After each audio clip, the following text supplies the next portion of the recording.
Hi, I'm Taya. Welcome to today's lecture, The Life and Death of Vincent van Gogh.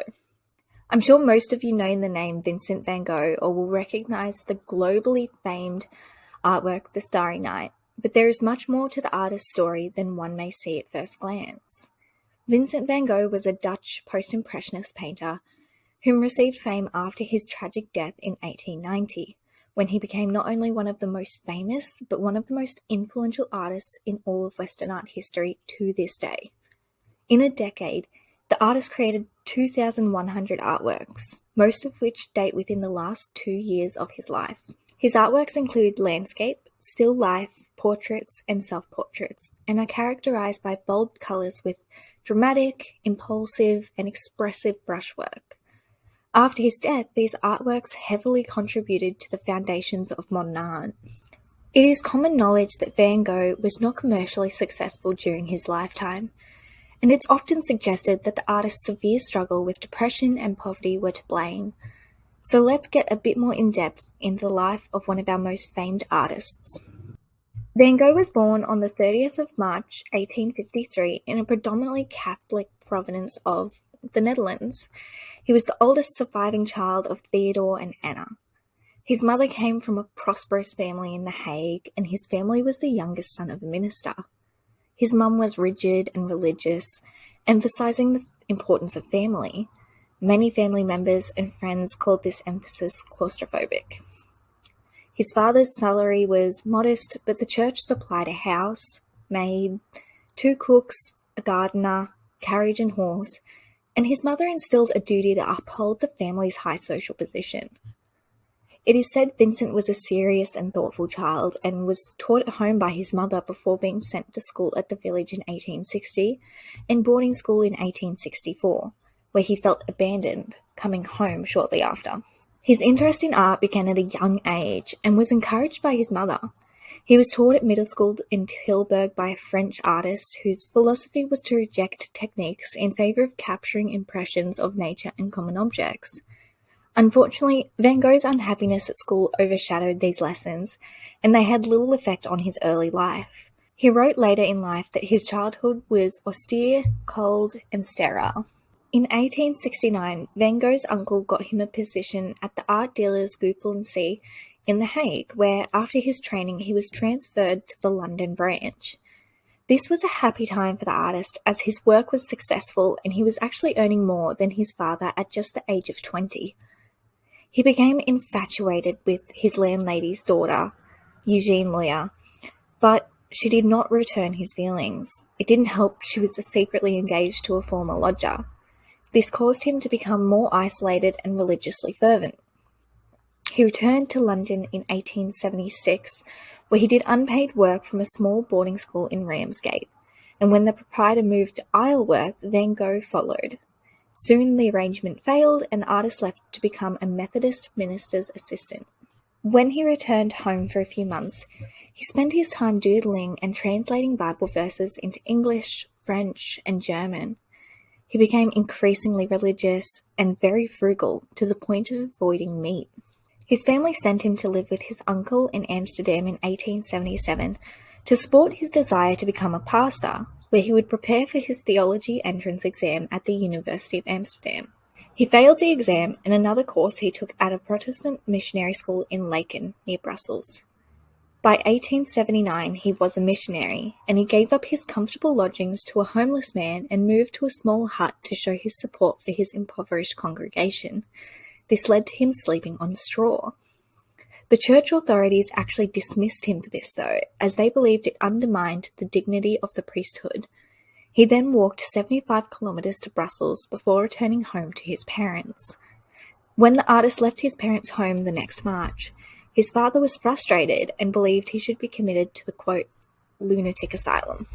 In August of 1880, he started recording the people and scenes around him in drawings after his brother's suggestion.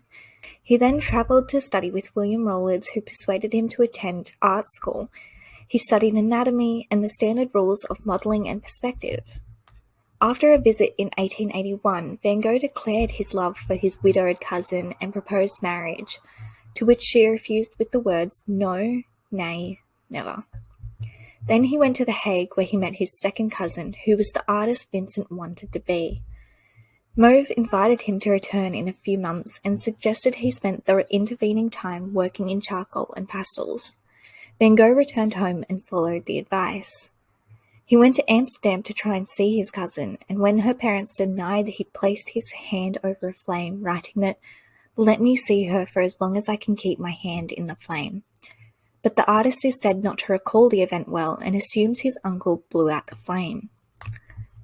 Van Gogh continued to study with Mauve, where he introduced him to watercolour and painting in oil, but they eventually had a disagreement, many assume due to Van Gogh hiring people off the street as models. It was all he could afford at the time, and this was a practice that his cousin disapproved of. By June 1881, he had caught gonorrhea and spent 3 weeks in hospital before painting his first ever oil painting, bought with money borrowed from his brother Theo. He liked the medium and wrote he was surprised how good the results were. His relationship with Mauve grew even more tense when he found out about Van Gogh's domestic relationship with an alcoholic prostitute named Sienne, who met the artist when she had a 5-year-old and was pregnant in early 1882.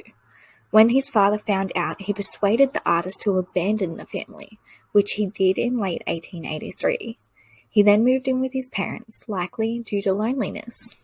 When Van Gogh moved in with his parents, he began focusing on painting and drawing. He worked outside and completed quick sketches and paintings of weavers and their cottages. He began another relationship with a neighbour's daughter who was 10 years his senior, but both their families disapproved of them marrying. Distraught, Margot overdosed, only surviving because Van Gogh rushed her to the hospital. Van Gogh's father then died of a heart attack in March 1885.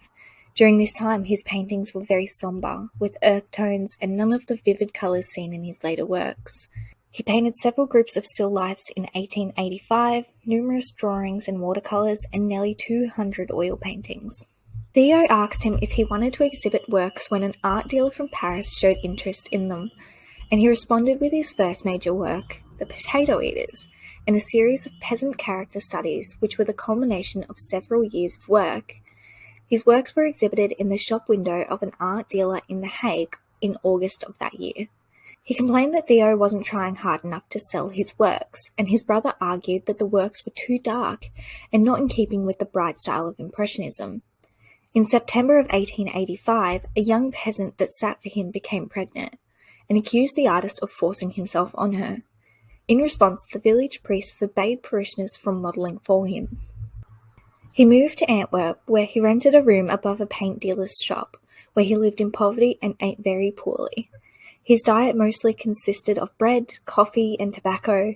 He wrote to his brother in February 1886 that he only remembered 6 hot meals he had eaten since the previous May. He spent any money Theo sent him on painting materials and models. During this time, he began studying colour theory, spending time in museums, and to study the work of Peter Paul Rubens. And he broadened his palette to include carmine, cobalt blue, and emerald green. He began buying Japanese ukiyo-e woodcuts in the docklands, which he began incorporating into the background of his paintings. He also began drinking heavily. He took the higher level admission exams at the Academy of Fine Arts, and in January 1886 matriculated in painting and drawing. He became ill from overwork, poor diet, and excessive smoking.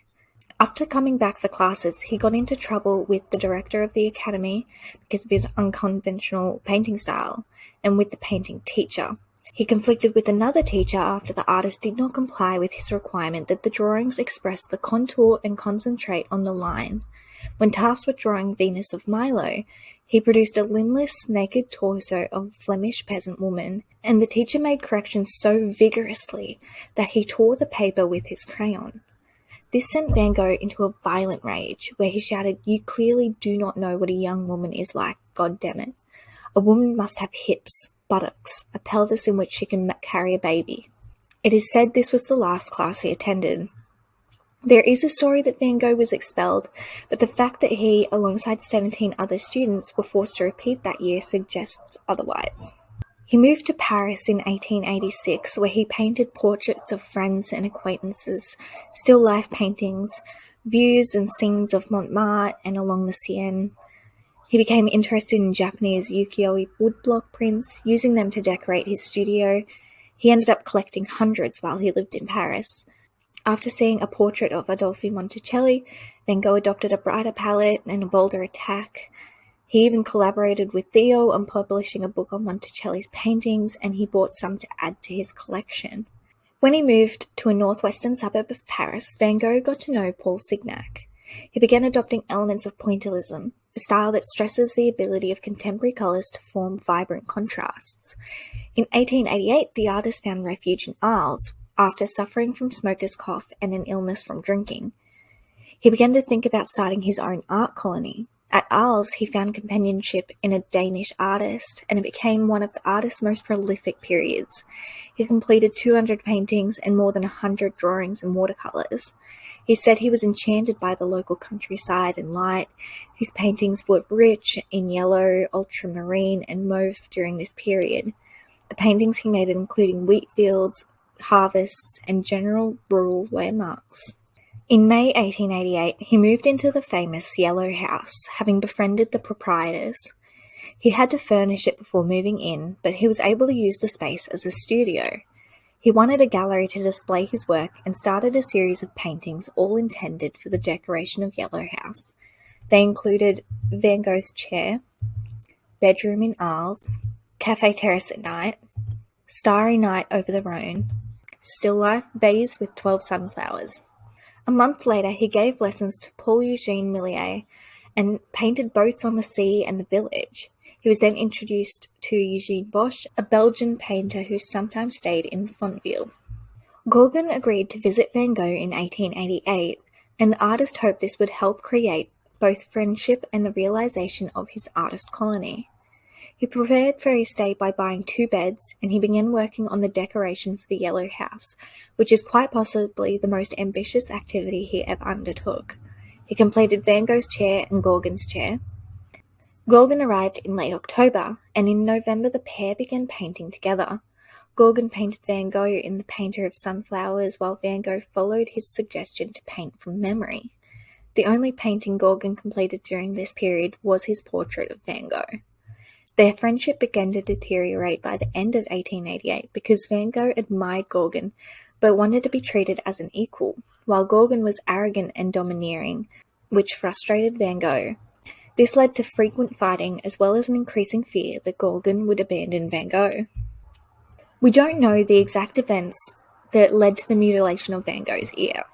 Gauguin, 15 years later, stated it followed several instances of physically threatening behaviour. Their relationship was complex. Theo may even have owed Gauguin money.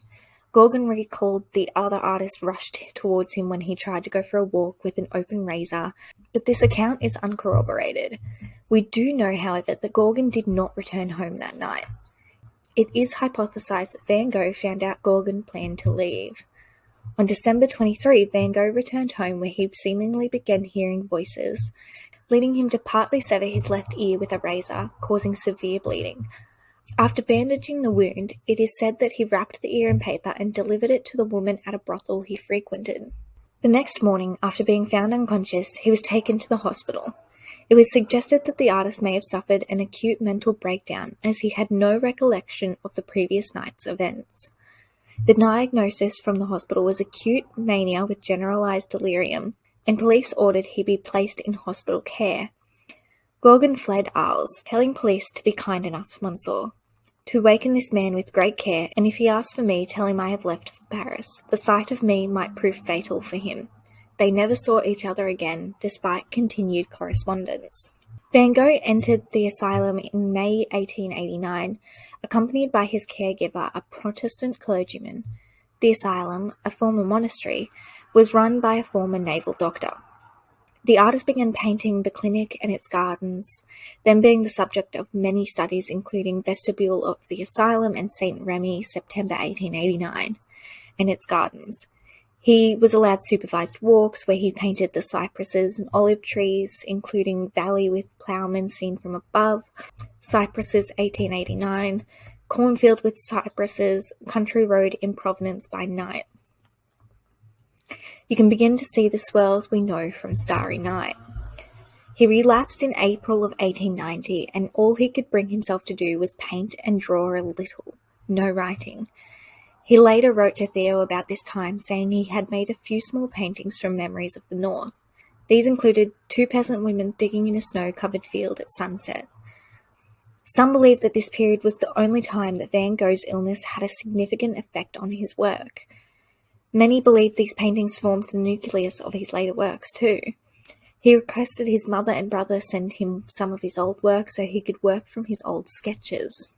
Van Gogh left the clinic in May 1890, moving closer to Dr. Paul Gachet, an amateur painter, and Theo in Auvers Saint-Louis. In July 1890, Van Gogh painted two scenes of the artist Charles d'Aubigny's garden, one of which is likely his final work. During this time, he began reminiscing on memories of the north, and approximately 70 of his oils, painted in roughly the same amount of days, were reminiscent of the north. Wheatfield with Crows, according to his letters with Theo, is the perfect representation of his sadness and extreme loneliness at the time.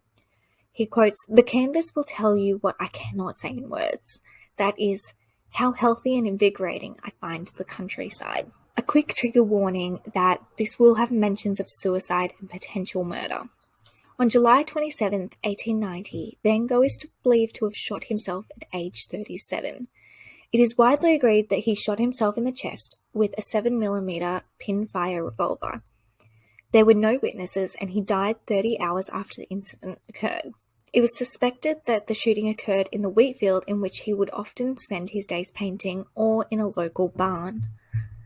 After the shooting, he was able to walk back to his lodgings, where he was attended by two doctors, but the bullet could not be removed without the presence of a surgeon. The doctors did their best and left him to smoke his pipe alone in his room. His brother Theo arrived the next morning, and he said he was in high spirits.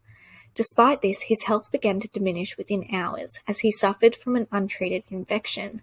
He died in the early hours of July 29th. Theo recorded his last words to be, "This sadness will last forever." There is much debate surrounding the artist's death, and many conclusions have been drawn.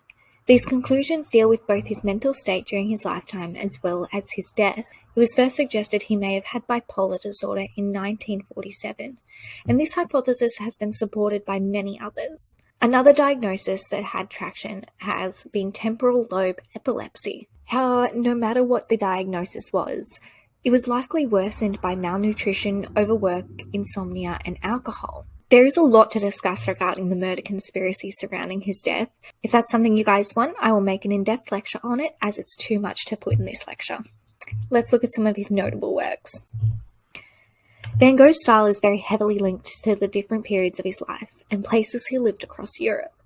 He immersed himself in local cultures, maintaining his individual outlook at the same time. His artistic evolution was relatively slow, and he knew his limitations. He would move often, and many believed this was to expose himself to new stimuli, and this developed his technical skills. Van Gogh's portraits were undoubtedly his biggest achievements. He believed that they were the only thing in painting that moves me deeply and that gives me a sense of the infinite. He wrote to his sister that he wanted to create portraits that would endure, utilizing color to capture their emotions and character rather than realism. Some notable portraits include Portrait of Artist's Mother, Eugene Bosch, Portrait of the Postman Joseph Rollin, and Augustine Rollin. Between 1885 and 1889, the artist completed more than 43 self-portraits. These were usually completed within other series, and they were generally studies, created during introspective periods or when he had no access to models. Self-Portrait with Grey Felt Hat is one of his most famous self-portraits from the period, spanning post-1887 when he became aware of Monet, Cézanne, and Signac. The self-portraits are very telling. You can often understand the artist's mental state and physical state at the time of painting. For instance, in some he may have an unkempt, unshaven beard, deeply sunken eyes, and losing teeth, which suggests poor health, but others might show full lips and alert features with vibrant hair. Some notable self-portraits include Self-Portrait with Grey Felt Hat, Self-Portrait with Straw Hat, Self-Portrait, and Self-Portrait without beard. Another recurring period was flowers, including roses, lilacs, irises, and sunflowers. These paintings would often show his deep interest in colour and in Japanese ukiyo-e prints. In particular, there are two Dying Sunflower series that were first begun in 1887, built from thickly layered paintwork. Unlike his usual work, Van Gogh was not attempting to evoke subjectivity and emotion, but displaying his technical skills and methods, of which he wanted to use to impress Gauguin, who was about to visit. He placed these works around the Yellow House's guest room in Arles, and Gauguin was impressed, later buying two of the Paris versions. Today, the major pieces from the series are among his best known. Some notable works from this series include Still Life, vase with 12 sunflowers, irises, almond blossom, Still Life, vase with irises against a yellow background, and Still Life, pink roses in a vase. There are 15 canvases that depict cypresses, a tree Van Gogh became obsessed with in Arles. Traditionally, this tree is actually an emblem of death, but the artist brought them to life. Vincent wrote to his brother in May of 1889, saying, "Cypress trees still occupy me. I should like to do something with them like my canvases of sunflowers.